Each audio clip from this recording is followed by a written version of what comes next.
क्या तुमने कभी सोचा है कि अगर तुम्हारी अपनी परछाई एक दिन तुम्हें खाने लगे तो तुम कहां भागोगे? ये कहानी है एक ऐसे शहर की जहां रात होते ही परछाइयां जिंदा हो जाती हैं और इंसानों को निगल जाती हैं। और इस पूरे शहर में सिर्फ एक लड़का है जो उनसे लड़ सकता है। उसका नाम है रायन। शहर का नाम था उम्बरा, एक बड़ा खूबसूरत शहर जो कभी रात को जगमगाता था।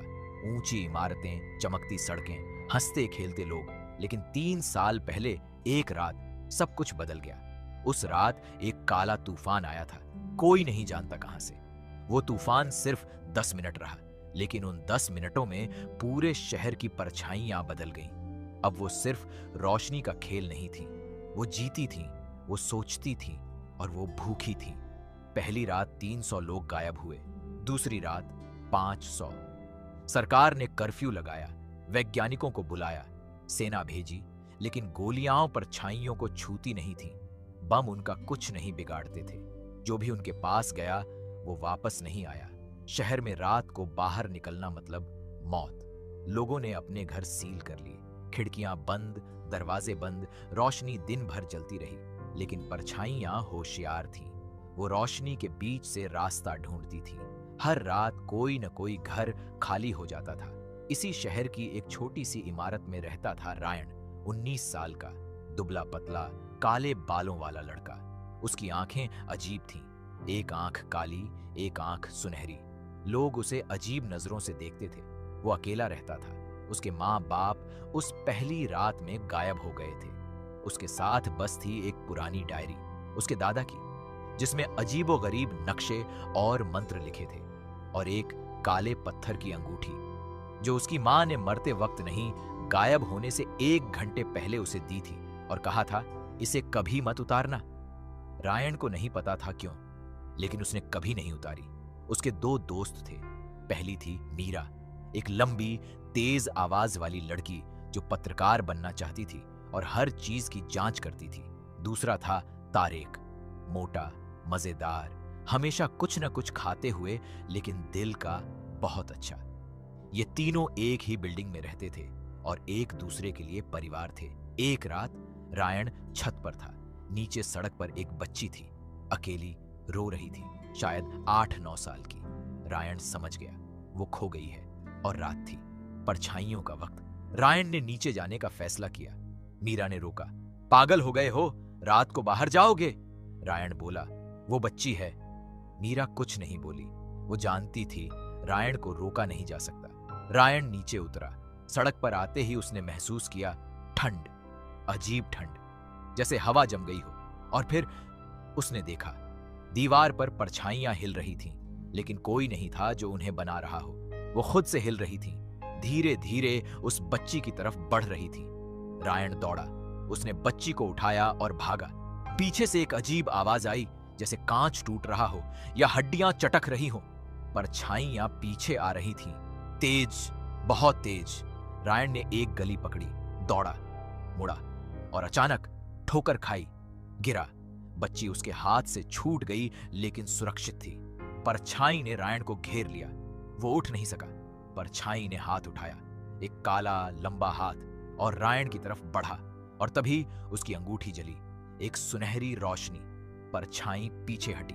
रायन ने हाथ उठाया और उसकी हथेली से एक सुनहरी किरण निकली। परछाई चिल्लाई, एक भयानक आवाज, और गायब हो गई। रायन सांस लेते हुए बैठा रहा। उसके हाथ कांप रहे थे। क्या हुआ था अभी? वो बच्ची को लेकर ऊपर गया। उसका नाम था सारा। वो किसी तरह अपनी मां से बिछड़ गई थी। अगले दिन उसकी मां आई और उसे ले गई, रोती हुई, रायन को ढेरों आशीर्वाद देती हुई। रायन उस रात अपने कमरे में बैठा, डायरी खोले, और उसमें एक पंक्ति मिली जो उसने पहले ध्यान से नहीं पढ़ी थी। जिसे शैडो स्टोन पहनाई जाए वो अंधेरे का शिकार नहीं बनता, वो शिकारी बनता है। रायन ने अंगूठी को देखा, काला पत्थर, शैडो स्टोन। उसकी मां ने जानबूझकर दिया था, क्योंकि वो जानती थी ये वक्त आएगा। उसी रात रायन ने डायरी पूरी पढ़ी। उसके दादा ओसियन एक शैडो हंटर थे। वो एक पुराने संगठन से थे जो परछाइयों से लड़ता था। उस संगठन का नाम था लुमिनारे, लेकिन वो संगठन 50 साल पहले टूट गया था, क्योंकि एक बहुत बड़ी परछाई ने उन्हें तबाह कर दिया था। एक परछाई जिसका नाम था उम्बरा प्राइम, परछाइयों का राजा। वही जिसने 3 साल पहले वो तूफान भेजा था, वही जो अब इस शहर को खा रहा था। और डायरी के आखिरी पन्ने पर लिखा था, उम्बरा प्राइम को सिर्फ एक ही चीज मार सकती है, शैडो स्टोन का पूरा जागरण। लेकिन उसके लिए हंटर को 3 लाइट शार्ड्स ढूंढने होंगे, जो तीनों अलग अलग जगह छुपे हैं, और हर शार्ड की रखवाली करता है उम्बरा प्राइम का एक जनरल। रायन ने डायरी बंद की। उसने एक लंबी सांस ली। वो डरा हुआ था, लेकिन उसे पता था अगर उसने यह नहीं किया तो यह शहर एक दिन पूरी तरह खाली हो जाएगा। अगले दिन उसने मीरा और तारेक को सब बताया। तारेक बोला, यार मैं तो सिर्फ एक अच्छी बिरयानी चाहता था जिंदगी में। मीरा बोली, ठीक है हम साथ हैं। रायन ने मना किया, ये खतरनाक है। मीरा ने आंखें तरेरी, और तुम्हें अकेले जाने देना ये और खतरनाक है। चुप करो। तारेक ने एक बिस्किट मुंह में डाला और बोला, हाँ भाई चलते हैं। पहली लाइट शार्ड थी शहर के पुराने म्यूजियम में। वो म्यूजियम 3 साल से बंद था, बिल्कुल बंद, क्योंकि वहां परछाइयों की संख्या सबसे ज्यादा थी। दिन में भी वहां जाना खतरनाक था। तीनों ने प्लान बनाया। रायन के पास अंगूठी थी जो परछाइयों को दूर रख सकती थी, लेकिन ज्यादा देर नहीं। तारेक के पास था एक पुराना यूवी लाइट लैंप जो उसने किसी दुकान से उठाया था। परछाइयां तेज रोशनी से डरती थीं थोड़ी देर के लिए। मीरा के पास था उसका दिमाग, जो रायन और तारेक दोनों से तेज था। वो तीनों म्यूजियम पहुंचे दोपहर को, जब रोशनी ज्यादा थी। अंदर घुसे। म्यूजियम खंडहर हो गया था। टूटे शीशे, गिरी हुई छत, हर जगह अंधेरे के धब्बे, और उन धब्बों में हरकत। परछाइयां यहां दिन में भी सक्रिय थीं, क्योंकि अंदर रोशनी नहीं थी। तारेक ने यूवी लैंप जलाया। परछाइयां सिकुड़ी। रायन आगे बढ़ा। डायरी के नक्शे के हिसाब से शार्ड था तहखाने में। वो तीनों सीढ़ियों से नीचे उतरे। ठंड और बढ़ गई। अंधेरा घना था, और फिर सामने था उम्बरा जनरल नंबर 1, एक विशाल परछाई, आदमी के आकार की, लेकिन 10 फुट लंबी, जिसके हाथ जमीन तक लटकते थे और आंखें 2 लाल बिंदु। उसने आवाज निकाली, गहरी, भारी। बहुत दिनों बाद कोई शिकारी आया है, मजा आएगा। रायन ने अंगूठी आगे की। सुनहरी रोशनी निकली। जनरल ने हाथ उठाया और रोशनी को एक तरफ धकेल दिया। यह पहले वाली कमजोर परछाइयां नहीं थीं, यह ताकतवर था। जनरल ने एक काला भाला फेंका। रायन एक तरफ कूदा। मीरा चिल्लाई, रायन दाईं तरफ, दीवार पर एक खिड़की है। रायन ने देखा, एक बंद खिड़की। उसने तारेक को इशारा किया। तारेक समझ गया। वो दौड़ा, एक पुरानी कुर्सी उठाई और खिड़की पर मारी। धमाके के साथ खिड़की टूटी। बाहर की रोशनी अंदर आई। जनरल चिल्लाया, सिकुड़ा, कमजोर हुआ। रायन ने उस पल का फायदा उठाया। उसने दोनों हाथ आगे किए, अंगूठी दमकी, और एक तेज सुनहरी किरण निकली जो सीधे जनरल में समा गई। जनरल टूटा, बिखरा और गायब हो गया। पीछे बचा एक चमकता सुनहरा टुकड़ा, पहली लाइट शार्ड। रायन ने उठाया। जैसे ही उसने छुआ, एक झटका लगा। उसके अंदर कुछ जागा। अंगूठी और तेज चमकी। वो समझ गया, शार्ड और स्टोन एक दूसरे से जुड़े थे। जितनी ज्यादा शार्ड्स, उतनी ज्यादा ताकत। वापस आते हुए मीरा बोली, यार ये पहला था, 2 और हैं। तारेक बोला, और मेरा यूवी लैंप भी टूट गया। रायन ने मुस्कुराया, थकी हुई लेकिन असली मुस्कुराहट। चलेगा। लेकिन अगले दिन एक नई मुसीबत। शहर में एक आदमी था, कमांडर झाल, जो शहर की सुरक्षा का मुखिया था। उसने रायन को टीवी पर देख लिया था। किसी ने उस रात की वीडियो बना ली थी जब रायन ने सारा को बचाया था। झाल एक सख्त, बेरहम आदमी था। उसे लगता था रायन कोई खतरनाक तत्व है, कि वो परछाइयों के साथ मिला हुआ है। वो रायन को पकड़ना चाहता था। रायन के लिए अब 2 मोर्चे थे, परछाइयां और झाल की सेना। मीरा ने कहा, हमें जल्दी करना होगा, अगर झाल ने पकड़ लिया तो सब खत्म। दूसरी शार्ड थी शहर के पुराने ब्लैक ब्रिज के नीचे, नदी के किनारे एक गुफा में। ब्लैक ब्रिज का नाम इसलिए पड़ा था क्योंकि वहां रात को परछाइयों की सबसे ज्यादा हलचल होती थी। तीनों रात को निकले क्योंकि वहां दिन में जाना मुश्किल था। झाल के गार्ड्स ब्रिज पर तैनात थे। रात का खतरा, परछाइयां, दिन का खतरा, झाल। उन्होंने रात चुनी। रायन की शार्ड से मिली ताकत अब पहले से ज्यादा थी। वो परछाइयों को ज्यादा देर तक रोक सकता था। ब्रिज के नीचे नदी के किनारे उतरे। गुफा का रास्ता तंग था, एक बार में एक ही जा सकता था। रायन आगे, तारेख बीच में, मीरा पीछे। अंदर एक अजीब नजारा था। गुफा की दीवारों पर हजारों छोटी छोटी परछाइयां थीं, जैसे कीड़े, लेकिन वो हमला नहीं कर रही थीं, वो बस देख रही थीं। यह दूसरे जनरल का इलाका है, रायन ने धीरे से कहा। वो उन्हें रोके हुए है। और वहां था दूसरा जनरल। यह पहले से अलग था। इसका रूप एक औरत जैसा था, लंबी पतली, काले धुएं जैसी, बाल हवा में उड़ते हुए। उसकी आवाज मीठी थी, खतरनाक तरीके से मीठी। आओ रायन, मैं तुम्हारा इंतजार कर रही थी। रायन सावधान रहा। क्यों? जनरल बोली। क्योंकि मैं तुमसे एक सौदा करना चाहती हूं। शार्ड छोड़ दो, अपनी अंगूठी छोड़ दो, और मैं तुम्हारे माँ बाप को वापस लाऊंगी। रायन रुक गया। उसका दिल एक पल के लिए डूबा। माँ बाप, वो लोग जो 3 साल से गायब थे। तुम झूठ बोल रही हो। नहीं, वो जिंदा हैं, उम्बरा प्राइम के पास। अगर तुमने लड़ाई बंद की, वो आजाद होंगे। मीरा ने पीछे से धीरे कहा, रायन, ये जाल है। रायन जानता था ये जाल था, लेकिन अगर थोड़ी भी संभावना थी। उसने एक पल आंखें बंद की और उसे मां की आवाज याद आई, इसे कभी मत उतारना। मां ने यह इसलिए कहा था क्योंकि वो जानती थी, वो चाहती थी कि रायन लड़े, वो चाहती थी कि वो जीते। रायन ने आंखें खोली। नहीं।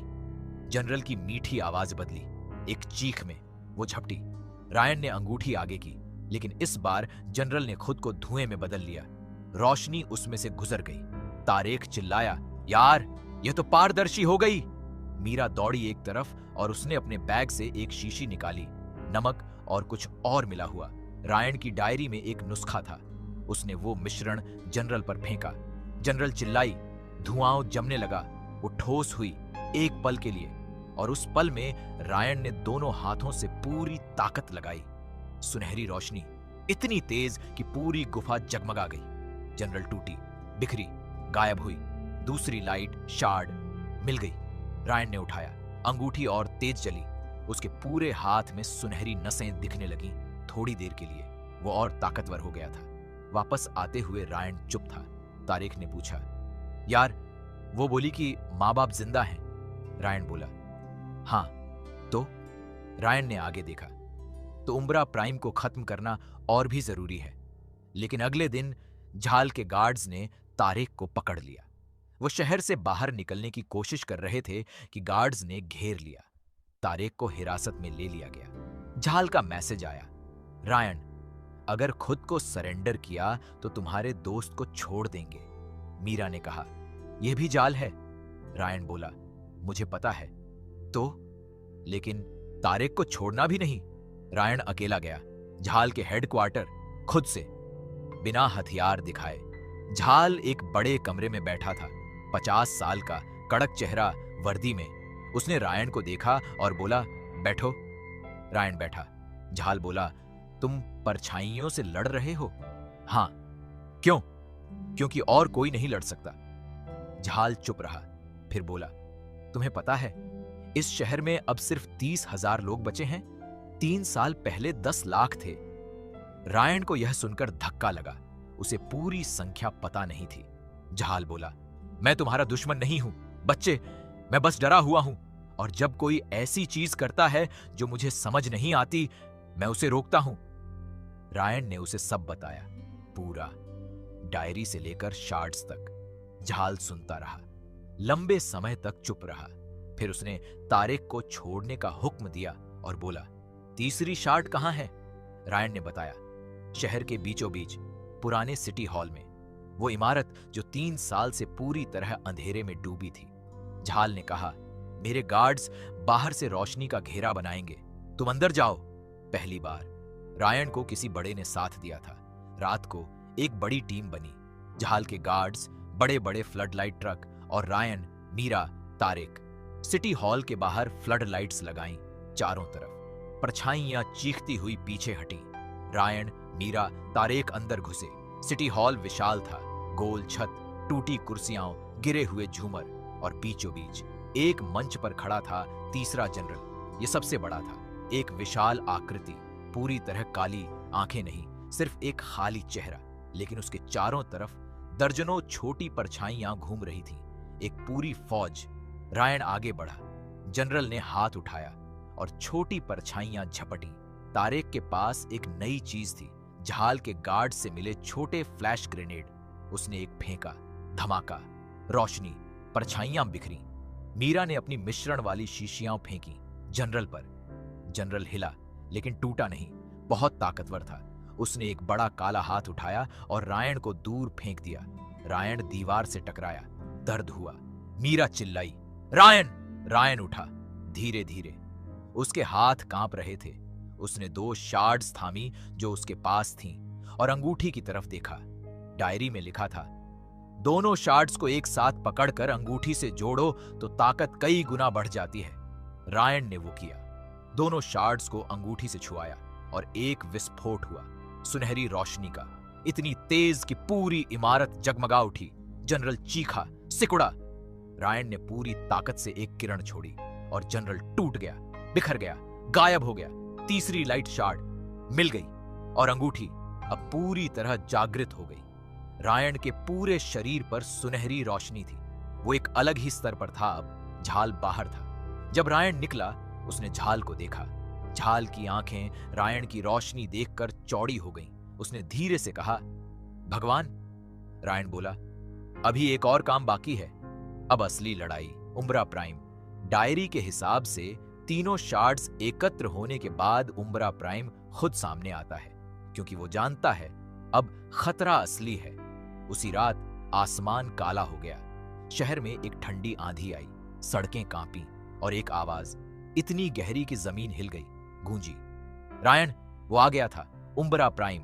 शहर के बीचों बीच वो प्रकट हुआ, एक विशाल आकृति, इमारतों जितनी ऊंची, काला, धुंधला, लेकिन ठोस। उसकी आंखें सफेद। उसके चारों तरफ शहर की सारी परछाइयां इकट्ठी हो रही थीं, उसकी ताकत बढ़ाने के लिए। झाल के गार्ड्स ने फ्लड लाइट्स ऑन की, लेकिन उम्ब्रा प्राइम ने एक हाथ से उन्हें बुझा दिया। इमारतें कांपी, लोग चीखे। रायन मैदान में उतरा। तारेक और मीरा पीछे थे। झाल बोला, रायन, हम क्या कर सकते हैं? रायन ने कहा, शहर में जितनी भी रोशनी है सब एक साथ जलाओ, हर घर, हर बिल्डिंग। उसे कमजोर करना होगा। झाल ने तुरंत रेडियो उठाया। पूरे शहर में ब्रॉडकास्ट हुआ, सभी लोग घर की हर बत्ती जलाओ अभी। लोग डरे हुए थे, लेकिन उन्होंने सुना। एक एक करके खिड़कियां रोशन हुई, घर जगमगाए, पूरा शहर एक दिए की तरह जल उठा। उम्ब्रा प्राइम हिला, उसकी आकृति थरथराई। वो कमजोर पड़ा, थोड़ा, बस थोड़ा, लेकिन रायन के लिए वो काफी था। रायन ने तीनों शार्ड्स एक साथ अंगूठी से जोड़ी।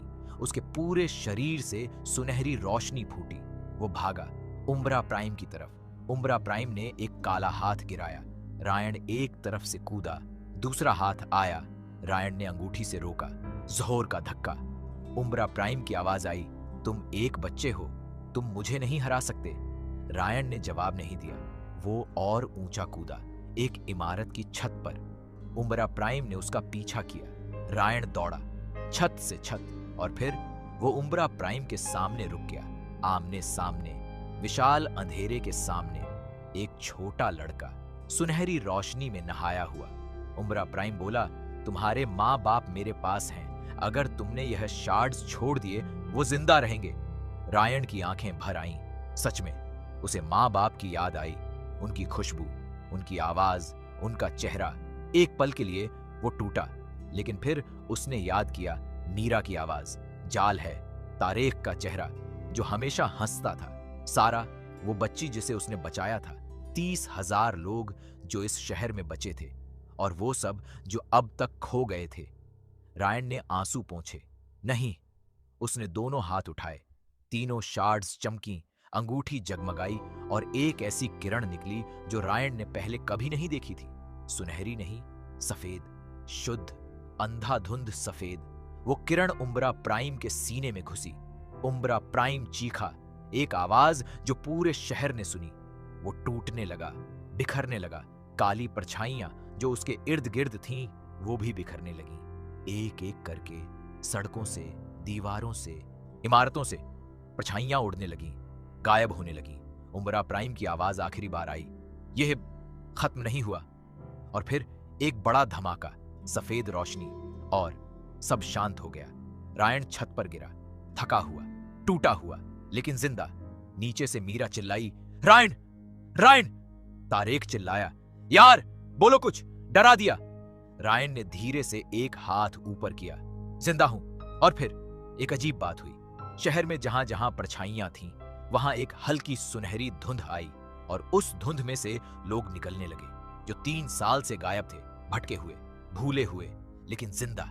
सैकड़ों लोग, एक एक करके, बच्चे, बूढ़े, जवान, परिवार, परछाई की दुनिया में कैद और अब आजाद। रायन ने नीचे देखा और भीड़ में उसने देखा 2 चेहरे, जाने पहचाने। उसकी मां, उसके पिता, दोनों भ्रमित थे, थके हुए, लेकिन जिंदा। रायन छत से नीचे आया, इतनी तेज कि गिरते गिरते बचा, और वो दोनों से लिपट गया। मां ने उसे कसकर थाम लिया। पिता की आंखें भर आईं। कोई कुछ नहीं बोला, बस साथ थे। वो काफी था। मीरा और तारेक दूर खड़े थे। तारेक रो रहा था और बिस्किट खा रहा था एक साथ। मीरा ने उसे देखा और हंसी, यार तू रो भी रहा है और खा भी रहा है। तारेक ने सुबकते हुए कहा, भावनाएं हैं, भूख भी है, दोनों असली हैं। मीरा भी हंसते हंसते रोने लगी। झाल पास आया। उसने रायन को देखा, माँ बाप के साथ। उसकी कड़क आंखें नम हो गईं। उसने रायन के कंधे पर हाथ रखा, कुछ नहीं कहा, बस एक इशारा जो कह रहा था, शुक्रिया। अगले हफ्तों में शहर बदलने लगा। परछाइयां, असली परछाइयां वापस आ गईं, जो सिर्फ रोशनी का खेल थी। लोग धीरे धीरे बाहर निकले, सड़कें जीवित हुईं, बाजार खुले, बच्चे खेले। रायन की मां ने एक दिन पूछा, बेटे तुम इतने बड़े हो गए, हम नहीं थे और तुमने ये सब किया। रायन ने मुस्कुराया, तुमने ही तो दिया था अंगूठी। मां की आंखें भर आईं। मुझे पता था एक दिन यह वक्त आएगा, इसीलिए। रायन ने अंगूठी देखी, सुनहरा पत्थर जो अब काला नहीं था, जैसे वो भी आजाद हो गया हो। मीरा ने एक दिन कहा, यार तुम्हारी कहानी लिखूंगी, पूरी दुनिया को बताऊंगी। तारेक बोला, और मैं खाना बनाऊंगा, जश्न का। रायन ने दोनों को देखा, पहले खाना। तारेक ने हाथ उठाया, बिल्कुल सही। एक शाम रायन पुरानी छत पर गया, वहां बैठा। आसमान में तारे थे, पहली बार। वो डर नहीं रहा था अंधेरे से, क्योंकि अंधेरे में भी रोशनी होती है, बस उसे ढूंढने वाला चाहिए। रायन ने आंखें बंद की और एक आवाज आई, हवा में घुली हुई, लुमा जैसी नहीं, ये उसके दादा की आवाज थी। शाबाश रायन, शाबाश। रायन मुस्कुराया। उसने आंखें खोली। शहर नीचे था, जगमगाता हुआ, हर खिड़की में रोशनी, हर सड़क पर जिंदगी। वो शहर जो कभी परछाइयों का था, अब रोशनी का था, और उस रोशनी की वजह था एक लड़का जो डरा हुआ था, जो अकेला था, जो टूटा हुआ था, लेकिन जिसने हार नहीं मानी। दोस्तों, ये सिर्फ रायन की कहानी नहीं है, ये हर उस इंसान की कहानी है जो जिंदगी के अंधेरे में खड़ा है और सोच रहा है, मैं अकेला हूं, मैं कमजोर हूं, मैं नहीं कर सकता। लेकिन याद रखो, परछाई तभी होती है जब रोशनी होती है। अगर तुम्हारे अंदर रोशनी नहीं होती तो परछाई भी नहीं होती। तुम्हारी परछाई तुम्हारी ताकत का सबूत है। हार मत मानो, लड़ते रहो। अगर यह कहानी तुम्हारे दिल को छू गई तो वीडियो को लाइक करो और चैनल को सब्सक्राइब करना मत भूलना। तुम्हारा एक लाइक हमारे सपनों को जिंदा रखता है। मिलते हैं अगली कहानी में।